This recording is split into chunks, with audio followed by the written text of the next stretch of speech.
धन्यवाद। आपके लोकप्रिय आमदार विक्रम सावंत जी, प्रकाश जमदाड़े जी, मंसूर खतीब साहब, रमेश पाटिल जी, अप्पा राय बिराजदार जी, बाबा साहेब कोडक जी, नाना शिंदे जी, वाबुल्ला साहब, शुभांगी जी, मीनाक्षी अक्की जी, मैं पहली बार आपके बीच में आया हूं। हिंदी उर्दू में बात करूंगा, मुझे पूरा विश्वास है कि आप लोग समझेंगे। विक्रम सावंत जी से जो मेरा रिश्ता है, वो पहली बार इनसे मेरी मुलाकात हुई जब कांग्रेस पार्टी ने, मेरी पार्टी ने मुझे राज्यसभा भेजने का निर्णय लिया और मुझे महाराष्ट्र से प्रतिनिधित्व करने का सौभाग्य मिला। तो उस वक्त विक्रम भाई से मेरी पहली मुलाकात हुई और आज जब विश्वजीत जी ने और विक्रम भाई ने मुझे आदेश किया कि आपको जत में आना है और यहां के लोगों से मुलाकात करनी है, तो मैं उनके आदेश पर यहां हाजिर हो गया हूं। कीमत तो बहुत बढ़ गई शहरों में धान की, कीमत तो बहुत बढ़ गई शहरों में धान की, लेकिन विदा न हो सकी बेटी किसान की। मौका मिला तो लोगों ने कुर्सी के वास्ते तस्वीर ही बिगाड़ दी हिंदुस्तान की। जत वालों, आने वाली 20 तारीख को आपको न सिर्फ जत के भविष्य का फैसला करना है, बल्कि महाराष्ट्र के भविष्य का भी फैसला करना है। यह चुनाव अगर आपको लगता है कि सिर्फ एक आमदार चुनने का चुनाव है, तो आप बहुत छोटा सोच रहे हैं। यह चुनाव और इस चुनाव का मकसद और इस चुनाव का परिणाम बहुत बड़ा है। एक तरफ वो ताकतें खड़ी हैं जिन्होंने महाराष्ट्र में एक चलती हुई सरकार को लूट करके, लोकतंत्र को लूट करके सरकार बनाई। सरकार को लूटने से ही सुकून नहीं मिला तो राजनीतिक दलों को तोड़ा, उनके चुनाव निशान छीने। दिल्ली में बैठे हुए हाकिम ये सोचते हैं कि महाराष्ट्र को दिल्ली के रिमोट कंट्रोल से चलाया जाएगा, लेकिन यह वीर शिवाजी महाराज की धरती है, यह बाबा साहब अंबेडकर की धरती है, इसे दिल्ली के रिमोट कंट्रोल से नहीं चलाया जा सकता। इसलिए चुनाव बहुत महत्वपूर्ण है। यहां तमाम बड़े बुजुर्ग बैठे हैं, नौजवान साथी हैं, माएं बहनें हैं। आप दोनों पार्टियों का अंतर देखिए। एक तरफ महाविकास आघाड़ी खड़ी है, एक तरफ महायुति खड़ी है। उनके नारे क्या हैं? बटोगे, कटोगे, मंगलसूत्र छीन ले जाएंगे, भैंस खोल ले जाएंगे, उल्टा लटका देंगे, घर ढहा देंगे। और एक तरफ महाविकास आघाड़ी के नेताओं के नारे क्या हैं? आइए नफरत के बाजार में मोहब्बत की दुकान खोलते हैं। ये लड़ाई सीधे सीधे नफरत और मोहब्बत के बीच में है, घृणा और प्रेम के बीच में है। और विक्रम सावंत जी आपके अपने आमदार हैं। आमदार रहते हुए पिछले 5 साल में इनका काम गिनाने की जरूरत नहीं है। मैं तो किसी भी आमदार या खासदार का जब आकलन करता हूं, जब उसको नापता हूं, तो मैं उस हाउस में, असेंबली में या फिर पार्लियामेंट में उसके द्वारा पूछे गए प्रश्नों से उसके व्यक्तित्व का आकलन करता हूं।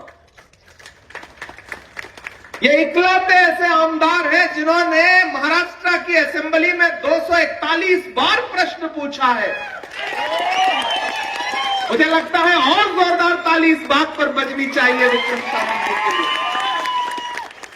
एक पढ़ा लिखा आमदार, एक अपने विधानसभा के लिए मुद्दों पर लड़ने वाला आमदार, वहां खड़ा होकर के आप आमदार और खासदार चुन के क्यों भेजते हैं कि वो जाएगा असेंबली में खड़ा होगा, आपके हक के लिए, आपके मुद्दों के लिए सरकार से लड़ेगा, जरूरत पड़ेगी तो अपनी सरकार से भी लड़ेगा। यही काम होता है आमदार और खासदार का।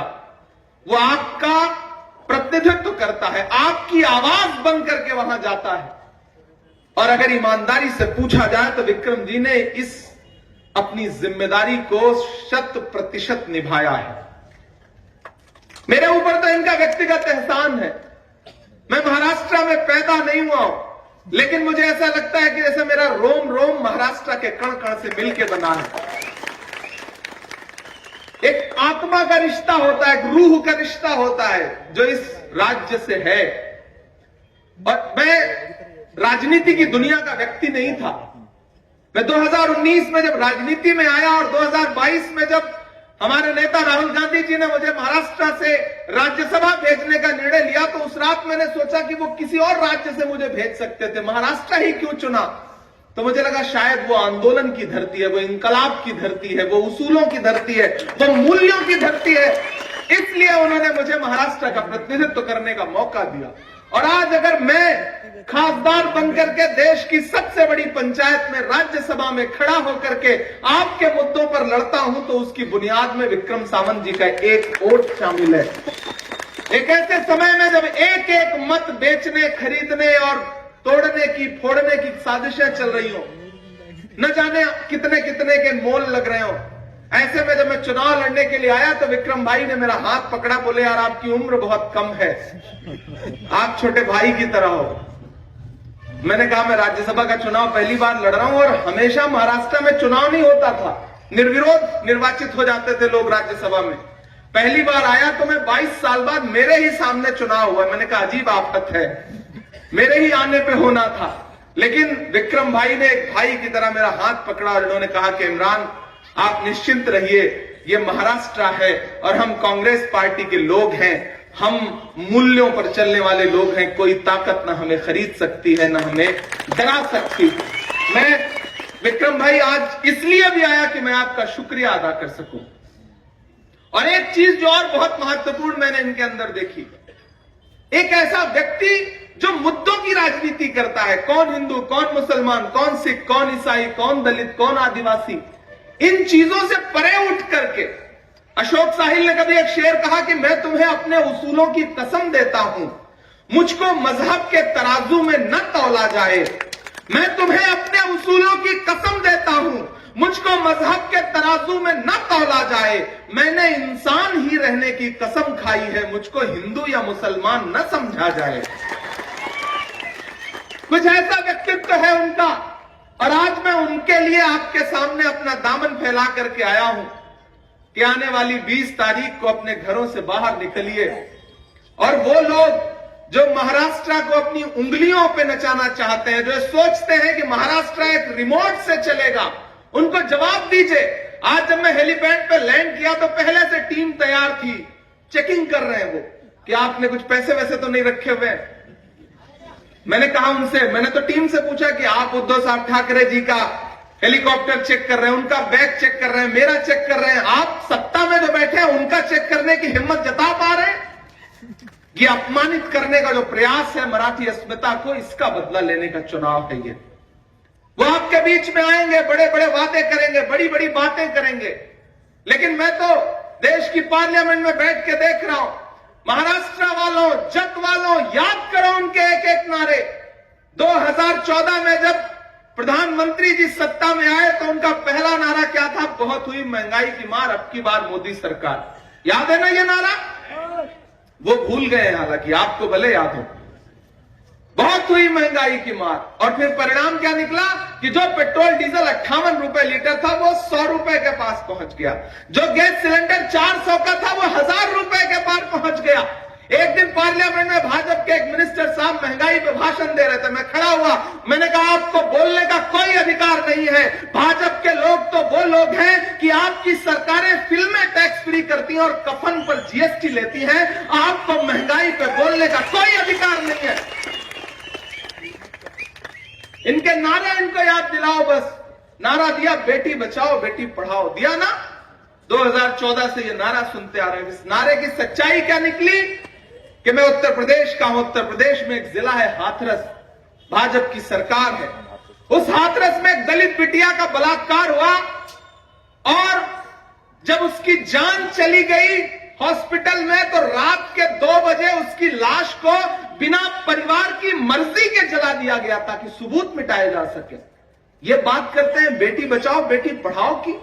इन्होंने नारा दिया बेटी बचाओ बेटी पढ़ाओ का, और दिल्ली के जंतर मंतर पर जब ओलंपिक पदक लाने वाली बेटियां इंसाफ मांगने के लिए बैठी तो दिल्ली पुलिस ने जिस बेशर्मी के साथ उन्हें सड़कों पे घसीटा है वो दृश्य आज भी देश भूला नहीं है। ये बात करते हैं बेटी बचाओ बेटी पढ़ाओ की। देश के प्रधानमंत्री लाल किले की दीवार पर खड़े होकर के 15 अगस्त को महिला सशक्तिकरण पे भाषण दे रहे थे और उस भाषण के महज 2 घंटे बाद गुजरात में बिल्किस का बलात्कार करने वाले आरोपी दोषी जो सजा काट रहे थे न सिर्फ छोड़े गए बल्कि उन्हें फूल मालाएं पहना के उनका स्वागत किया गया। ये बात करते हैं बेटी बचाओ बेटी पढ़ाओ की। इनके नारे झूठे हैं, इनके दावे झूठे हैं। मैं कल नांदेड़ में सभा कर रहा था, मैंने कहा ये जो महायुति की सरकार है, ये महाभ्रष्ट सरकार है, ये धोखेबाजों की सरकार है। सामने से एक युवा खड़ा हुआ, उसने कहा खासदार साहब एक चीज इसमें जोड़िए। मैंने कहा बताइए। उसने कहा ये धोखेबाजों के साथ साथ खोखेबाजों की भी सरकार है। मैंने कहा ये सुझाव बहुत अच्छा है। ये धोखेबाजों और खोखेबाजों की सरकार है। महाराष्ट्र को तो ऐसा धोखा दिया कि फॉक्सकॉन की फैक्ट्री हो, एयरबस का जो प्रोजेक्ट लगना था नागपुर में वो हो, उठा के गुजरात भेज दिया। आपके अधिकार को उठा के किस तरह दूसरे राज्यों में भेजा गया ये आपको देखना है। और प्रधानमंत्री जी तो कमाल ही है। एक दिन पार्लियामेंट में भाषण दे रहे थे, बोले बताओ कांग्रेस वालों 70 साल में क्या बनाया। मैं इधर से खड़ा हो गया, मैंने सोचा बताना शुरू करूं, तब तक मल्लिकार्जुन खड़गे जी हमारे अध्यक्ष जी बैठे थे। बोले इमरान मत बताओ, जो बताओगे ये उसको भी बेच देंगे, इनका काम से बेचने का है। तो झांसे में मत आइए, धोखे में मत आइए। आने वाली 20 तारीख को घरों से बाहर निकलिए और अपना एक एक वोट लेकर के जाइए पोलिंग बूथ पर। आपको चुनाव निशान पता है, 3 नंबर पे है ना। 3 नंबर पे अपने विक्रम भाई का चुनाव निशान है, हाथ का पंजा। और इस बार तो हाथ के पंजे में मशाल भी है। हाथ के पंजे में मशाल है। तुतारी बजा दीजिए, बिगुल बजा दीजिए, नगाड़ा बजा दीजिए। ये जो गद्दार हैं वो कहीं नजर नहीं आएंगे। उनके वायदे क्या हैं? उनकी गारंटी क्या है? आप भाजपा के किसी नेता का भाषण सुन लीजिए, किसी भी सभा में, वो प्रधानमंत्री से लेकर के और छोटा से छोटा नेता हो, जब भी कहीं भाषण देते हुए आप उनको सुनेंगे वही हिंदू मुसलमान 370 घुसपैठिया ये वो जला देंगे। कोई प्रेम की बात नहीं। हम सब मिलजुल के, मैं जद में बैठा हूं, यहां कौन हिंदू कौन मुसलमान, किसी के घर में कभी जरूरत हो तो पड़ोसी ये थोड़ी पूछेगा कि तुम्हारा धर्म क्या है, तुम्हारी जात क्या है। सबके सुख दुख में खड़े हैं। सुबह चाय की दुकान पे एक साथ बैठ करके चाय पी रहे। वो चाहते हैं कि बंटवारा हो जाए, वो चाहते हैं कि समाज एक दूसरे को देख के तनाव में रहे। मैं पिछली 7-8 रातों से सोया नहीं हूं, लेकिन जब मुझे विक्रम भाई ने आदेश दिया कि इमरान भाई आपको जद पहुंचना है, और मैं यहां अभी आया तो 5:05 पे मेरा टेक ऑफ था। मैंने कहा नहीं, मेरे सामने हजारों लोग बैठे हैं, मैं हेलीकॉप्टर पकड़ने के चक्कर में इतने लोगों के प्रेम को छोड़ करके नहीं जा सकता। मैंने हेलीकॉप्टर छोड़ दिया। मैंने कहा अगली सभा के लिए जाना है, 1.5-2 घंटे का सफर होगा, चले जाएंगे, थोड़ी मुश्किल उठा लेंगे। भाई ने न जाने मेरे लिए कितनी मुश्किलें उठाई होंगी। भारत ऐसे बनता है, इस प्रेम से बनता है भारत। उधर नफरत की बातें हैं। याद रखना जत वालों, उनकी गारंटी है कि अगर उनकी सरकार बनेगी तो अंबानी और अडानी का कर्जा माफ होगा, लेकिन अघाड़ी की सरकार बनेगी तो किसानों का कर्जा माफ होगा। ये अंतर है हमारे और उनके बीच में। महान बादशाह सिकंदर ने यूनान जीता। मेरी उम्र बहुत कम है, लेकिन बातें कोशिश करूंगा कि थोड़ी सी गंभीर करूं। महान बादशाह सिकंदर ने जब यूनान जीता तो जीत का जश्न मनाने के लिए वो शहर की सड़कों पर निकला। तो उसने देखा कि पूरा शहर जश्न मना रहा है, लेकिन सड़क के किनारे एक संत आदमी, फकीर आदमी बेपरवाह चादर तान के सो रहा है। सिकंदर को गुस्सा आया। सिकंदर अपने घोड़े से उतर के उस सोते हुए संत व्यक्ति के पास गया, फकीर के पास गया और गुस्से में आके उसे जोर की एक लात मारी और लात मार के कहा कि क्यों रे फकीर, मैंने शहर जीत लिया, लोग जश्न मना रहे और तू सो रहा है।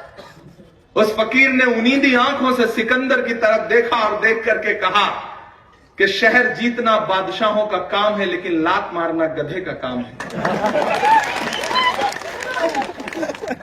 आप बताइए 2014 से और 2024 तक कभी नोटबंदी की लात, कभी जीएसटी की लात। एक रात पता चलता है कि कृषि कानून ले आए, 700 किसान शहीद हो गए।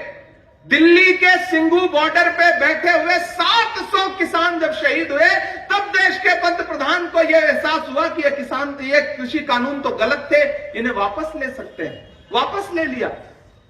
2014 में यवतमाल का वो दाभड़ी गांव अब प्रधानमंत्री जी को याद भी नहीं है, जहां वो आए थे किसानों के साथ चाय पर चर्चा करने।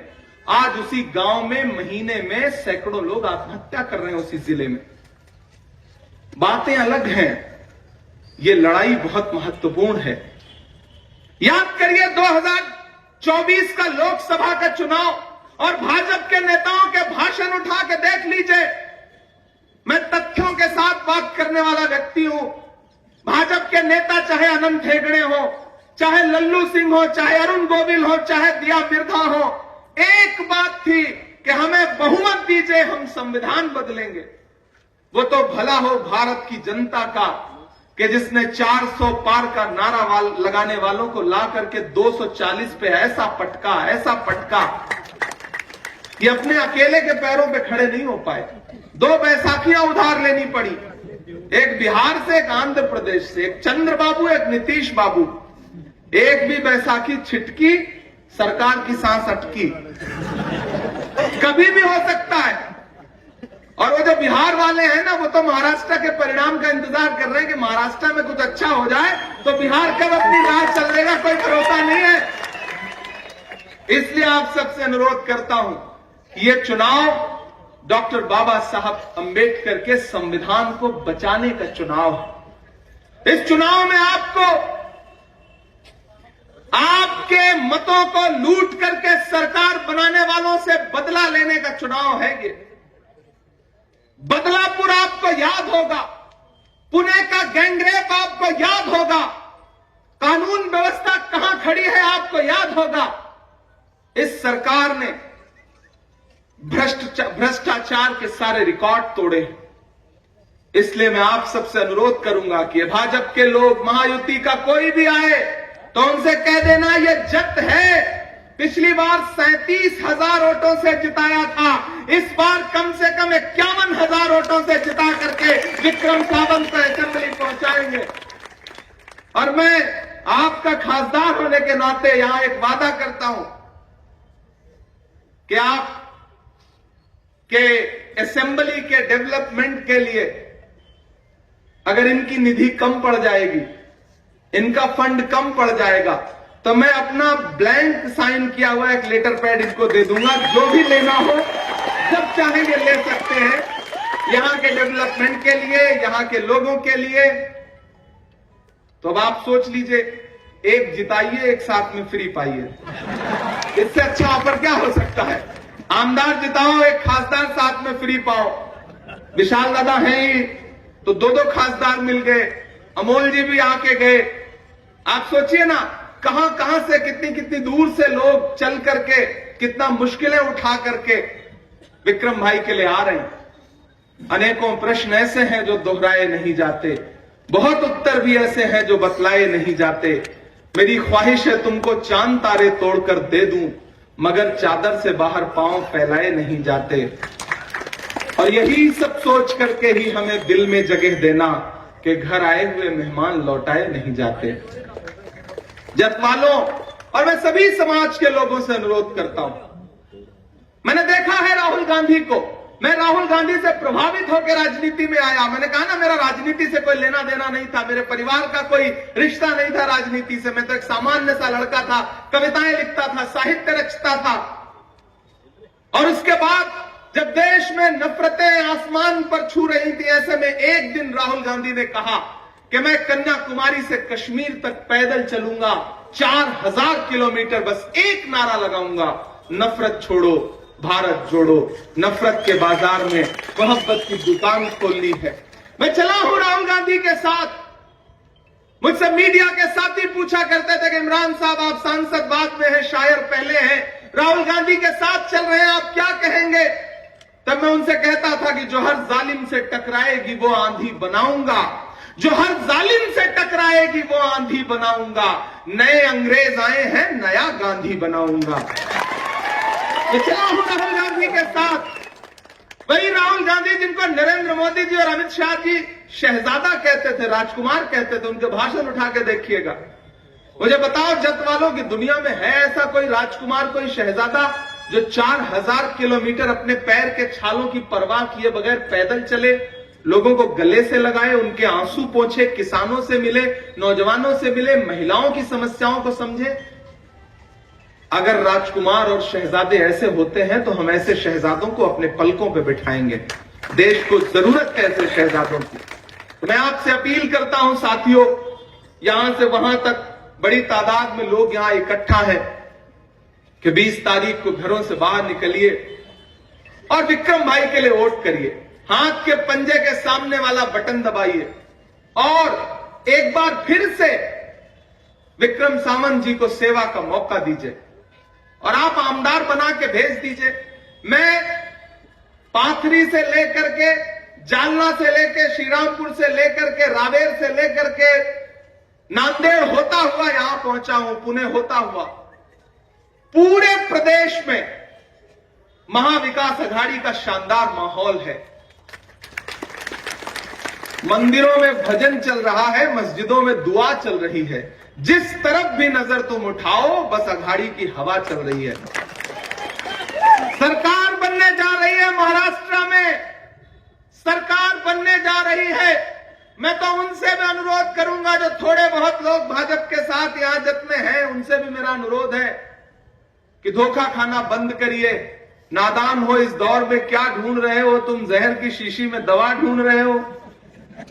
इधर आइए, विक्रम सावंत आपके लिए काम करेंगे और आप जत वालों इनको आमदार बना के भेज दीजिए। क्या पता कांग्रेस पार्टी वापस इन्हें मिनिस्टर बना करके भेज दे। आप बड़े वोटों के अंतर से इन्हें जिता के वापस फिर से इनसे कहिए कि जाओ, इस बार 241 प्रश्न पूछा था, इस बार 341 पूछो। ये जिम्मेदारी देकर के इन्हें भेजिए, क्योंकि अच्छे लोगों की जरूरत है राजनीति को। राजनीति की शुचिता और राजनीति की पवित्रता को बनाए रखने के लिए मजबूत कंधों की जरूरत है। ये जाएंगे तो फिर से आपके लिए काम करेंगे। मैं आया हूं, कविता लिखता हूं, नहीं सुनाऊंगा तो आपको यह लगेगा कि देखो सिर्फ भाषण सुना के चला गया। और भाषण सुन सुन करके आप बहुत देर से बैठे हुए हैं, कई घंटे से। नया पाने की चाहत में पुराना छूट जाता है। तुझे अपनाऊं तो मुझसे जमाना रूठ जाता है। मोहब्बत पढ़ने लिखने में बहुत आसान है, लेकिन मोहब्बत को निभाने में पसीना छूट जाता है। तो आप पिछले कुछ घंटों से यहां बैठे हुए हैं। मैं तो इस बीच जब पार्लियामेंट में खड़ा होता हूं और सामने पंत प्रधान होते हैं तो बस मैं उनको उनके पुराने नारे याद दिलाता हूं, पुराने भाषण। मैं उनको जैसे ही देखता हूं कहता हूं कि आपको याद है आप 2014 में कहते थे भाइयों बहनों। देखिए बड़े समझदार लोग हैं आपके, समझ जाते हैं कि किसने क्या नारा लगाया था। तो कहते हैं भाइयों बहनों, देश के खजाने की चाबी मुझे सौंप दो, मैं देश नहीं लुटने दूंगा, चौकीदारी करूंगा। कहा था ना। अब तो मैं उनसे पूछता हूं, वहां भी खड़ा होकर के और यहां भी, क्या कहां सोया है चौकीदार, कहां सोया है चौकीदार। थक तो नहीं गया? मुझे लगना चाहिए कि मैं जत में खड़ा हूं और मतलब थके नहीं है आप। ये मिट्टी बड़ी जिंदा दिल लोगों की मिट्टी है, यहां इतनी जल्दी थकने वाले लोग नहीं है, सरकारों को थका देने वाले लोग हैं। क्या कहां सोया है चौकीदार, कहां सोया है चौकीदार। विजय माल्या नाक के नीचे से हो गया फरार, कहां सोया है चौकीदार, कहां सोया है चौकीदार। ये भाजपा वाले कहते हैं कांग्रेस वालों 70 साल का हिसाब दो, कहते हैं ना। जत वालों, जो भाजपा सरकार अपना चलाया हुआ 2000 का नोट 7 साल नहीं चला पाई, वो हमसे 70 साल का हिसाब मांगे। कहां सोया है चौकीदार, कहां सोया है चौकीदार। गैस सिलेंडर की कीमत भी 1000 के पार, कहां सोया है चौकीदार, कहाँ सोया है चौकीदार के चाय। मतलब कमाल है भाई, नाम ले लो आपको स्वाद आ जाता है बिना चाय पिलाए हुए। जत वालों को मैं मतलब सलाम करता हूं, आपकी जिंदादिली को, आपकी समझदारी को, ये बड़े अच्छे लोग हैं। मैं विक्रम भाई से मिला था तभी मैं समझ गया था कि जहां से आते होंगे वहां के लोग तो और अच्छे होंगे, इसलिए मैं आज मिलने के लिए खड़ा आया। कि चाय बेचने वाला पूरा भारत बेच रहा है। बेच रहा है कि नहीं बेच रहा है? बेच रहा है कि नहीं बेच रहा है? कि चाय बेचने वाला पूरा भारत बेच रहा है। इसी काम में हासिल उसे महारत बेच रहा है। कि रेल बिक गई, तेल बिक गया, बिका हवाई अड्डा। अगली पंक्ति में एक नाम आएगा और आपको स्वाद आए उस नाम का ना, तो फिर आपकी तालियों का शोर पूरे महाराष्ट्र में जाना चाहिए। कि रेल बिक गई, तेल बिक गया, बिका हवाई अड्डा। सब कुछ बिकता देख के खुश हैं अपने जेपी नड्डा। कि जनता महंगाई की मारी, हमसे बहुत दुखी रहते हैं आजकल भाजपा वाले। कहते हैं मजाक मजाक में वो बात कह देता है जो बहुत चुभती है। मैंने कहा कवि और साहित्यकार का काम ही यही है। जब जब हमें लगेगा कि राजनीति जो है वो शुचिता और पवित्रता के मानदंड से हट रही है, तब तब हम कलमकारों की जिम्मेदारी है कि हम आईना दिखाएंगे, हम आपको आपके चेहरे के सामने आईना दिखाएंगे, ये हमारी जिम्मेदारी है। कि जनता महंगाई की मारी, जनता महंगाई की मारी करती हाहाकार। कहाँ सोया है चौकीदार, कहाँ सोया है चौकीदार। विक्रम भाई इधर आइए, आप दूर दूर बैठे हैं, अच्छा नहीं लग रहा।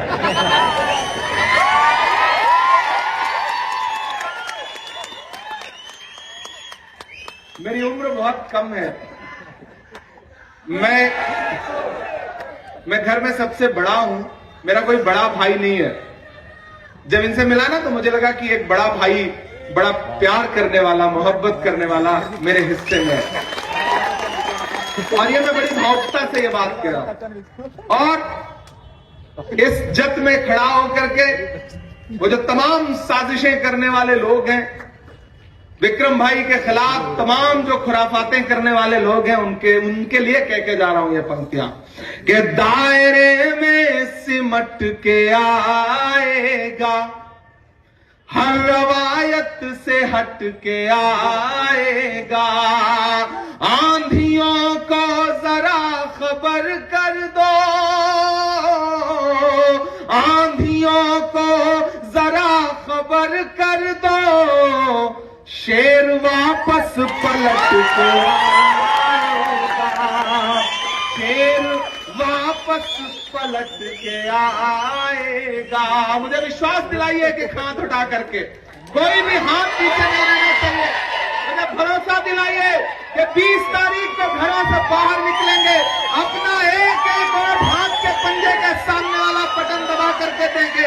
विक्रम भाई को कम से कम 51,000 की जीत से असेंबली पहुंचाएंगे। आपका एक एक और सिर्फ विक्रम को नहीं मिलेगा, मोहब्बत के उस मसीहा को मिलेगा जिसका नाम राहुल गांधी है, शरद पवार साहब को मिलेगा, उद्धव ठाकरे जी को मिलेगा। आपका एक एक वोट मेरे ऊपर आपका व्यक्तिगत एहसान होगा, जिस एहसान को पूरी जिंदगी चुकाऊंगा, ये मैं आपसे वादा कर रहा हूं। जब के लिए जब भी मेरी जरूरत होगी, विक्रम भाई के जरिए मुझे एक आवाज दे दीजिएगा। मैं अपनी निधि लेकर के, अपना सामर्थ्य लेकर के, अपनी ताकत लेकर के आपको जब में खड़ा मिलूंगा, ये आपसे वादा करता हूं। मुंबई में ये आपके लिए लड़ेंगे, महाराष्ट्र में ये आपके मुद्दों पर लड़ेंगे, और दिल्ली में आपका एक वकील मैं हूं, एक विशाल है। हम दोनों लोग लोकसभा और राज्यसभा में आपके लड़े रहेंगे, ये आपसे वादा करता हूं। बहुत अच्छा लगा। लहू में जो भी, बदन में जो भी लहू है तेरी अमानत है, जहां जहां हो जरूरत वसूल कर लेना। मुझे पूरा विश्वास है 23 को परिणाम आएगा तो मैं दिल्ली या महाराष्ट्र जहां भी रहूंगा, मेरी नजरें इसी जग पे रहेंगी। 51,000 याद रखिएगा। बहुत ధన్యవాదాలు.